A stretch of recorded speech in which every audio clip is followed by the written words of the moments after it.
নাই, কিন্তু আমি অন্যায় করি নাই। আমাকে হুমকি দিয়ে ধমকি দিয়ে একটা অনলাইন একটা পত্রিকাতে আপনি একটা নিউজ লিখে দিলেন, তাহলে কিন্তু এদের জন্য কিন্তু আপনাদের একটি জবাবদিহিতা দিতে হবে।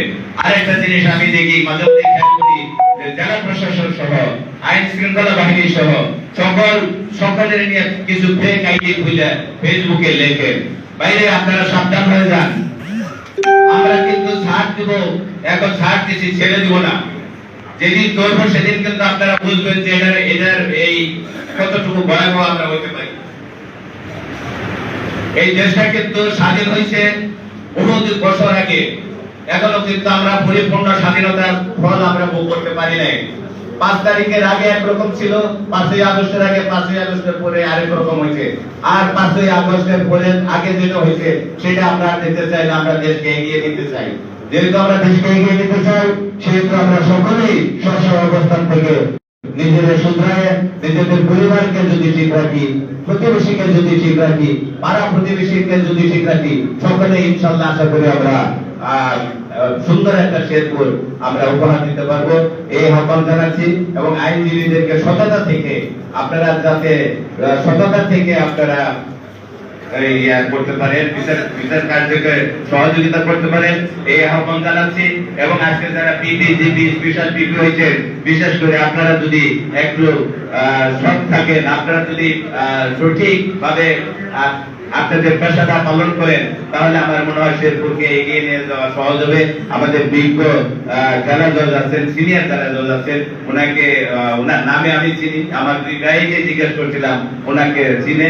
উনি অত্যন্ত ভালো মানুষ, ভদ্রলোক মানুষ। উনি ইনশাআল্লাহ আশা করি শেরপুরবাসীকে কিছু ন্যায় বিচার দিয়ে যাবেন, দৃষ্টান্ত সৃষ্টি করে যাবেন। আমার সম্মানিত জেলা প্রশাসক, ওনার সাথে আমি বারবার বসে আমি কাজ করার সুযোগ হয়েছে, বলছি। উনি একজন বিজ্ঞ একজন লোক, বয়স কম হইলেও কিন্তু জানাল্লা লোক, অনেক কিছু জানেন। আমি ওনাকে অনুরোধ করবো যে আপনারা আমাদের যে অবৈধ বালি আছে, অবৈধ মাধ্যমে যদি সবকিছু চলে আসে, তাহলে আমরা এইগুলো কিন্তু আমরা ঠিক করতে পারবো। আরো কিছু জিনিস আছে, কিছু পুকুর আছে, যে পুকুরগুলি দখল করে নিয়ে মানুষের খাইতেছে, সেই পুকুরগুলি, ওই পুকুরগুলি যদি আপনি দখল করে আবার নতুন করে ইজারা দেন, কিছু রাজস্বের কিছু টাকা আসবে। এবং আমাদের জামাতের সম্মানিত আমির সাহেব, জেলা আমির সাহেব আছেন, ওনাকেও আমার মনে হয় 1-2টা কথা বলতে দিলে সুবিধা হইতো। এই জন্যই যে এখানে একটা একটু হইলেও আমি আপনাদের অনুমতি সাপেক্ষে, আপনারা যদি অনুমতি দেন, তাহলে আমি হাফিজ সাহেবকে 2টো কথা বলার জন্য বিশেষভাবে অনুরোধ করছি। এই কারণে যে সাম্প্রতিক কালে কুসুমাটিতে যে ঘটনাগুলো ঘটেছে, একমাত্র যদি পারে জামাত যদি ঐক্যবদ্ধ হয়, জামাত যদি মাঠে শক্তিশালী হয়ে কাজ করে, নির্বাচনমুখী না, খালি জামাত যদি শক্তিশালী হয়ে কাজ করে, আশা করি এই কুসুমাটি যে সকল ঘটনা ঘটছে এটার আর পুনরাবৃত্তি হবে না।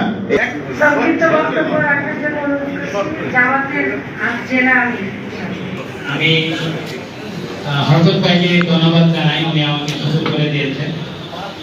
আর আপনাদের প্রতি আমাদের পক্ষ থেকে একটা জিনিসই বলতে চাই, সেটা হলো আল্লাহ সুবহানাহু ওয়া তাআলা কোরআনুল কারীমে বলেছেন, ইন্না আকরামাকুম ইনদাল্লাহি আতকাকুম, যে আল্লাহর নিকট সর্বোত্তম সেই ব্যক্তি যে আল্লাহকে বেশি ভয় করে।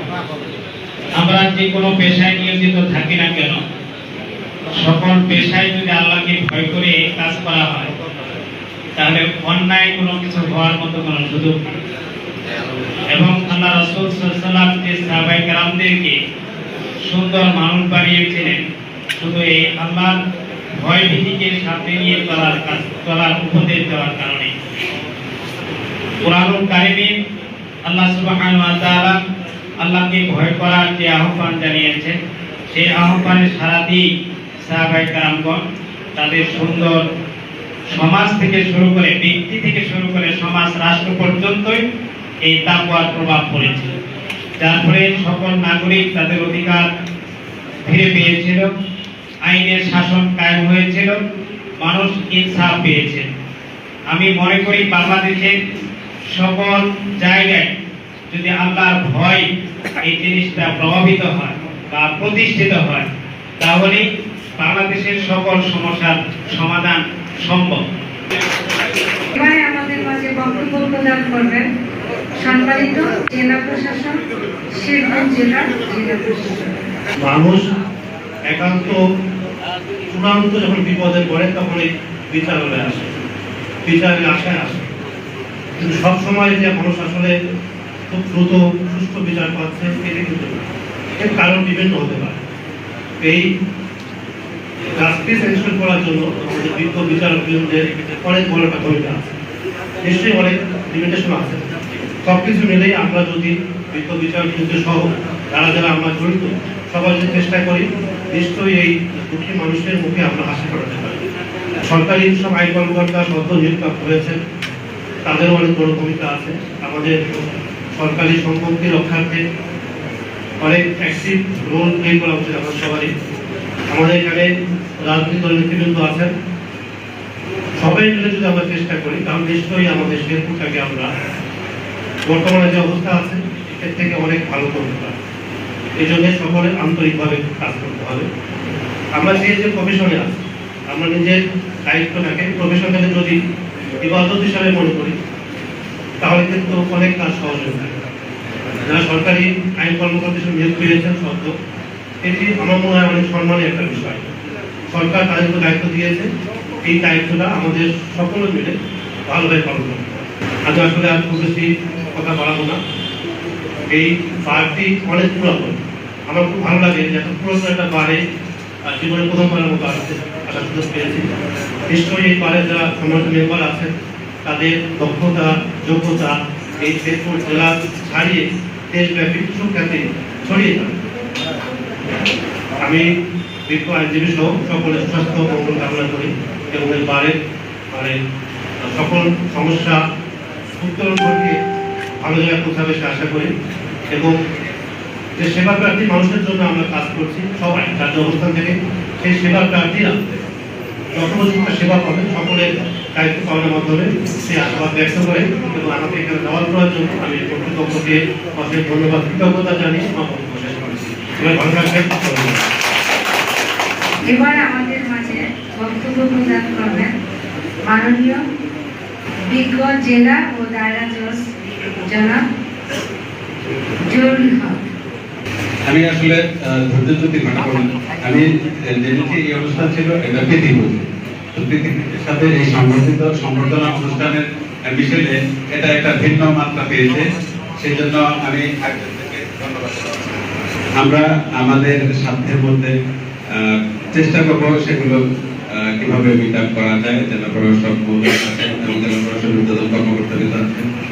তবে একটা বিষয় আপনাদের মনে রাখতে হবে যে এই সিদ্ধান্তগুলো অধিকাংশই রাজনৈতিক নেতৃবৃন্দের মাধ্যমেই বাস্তবায়িত হয়ে থাকে। সেক্ষেত্রে আপনারা অনেক ভাগ্যবান যে এখানে আপনাদের রাজনৈতিক নেতৃবৃন্দকে কাছে পেয়েছেন, আপনারা আপনাদের মনের কথা বলতে পেরেছেন, তাদের মাধ্যমে এই বিচার সমস্যাগুলো দূরীভূত হবে সেই প্রত্যাশা করছি।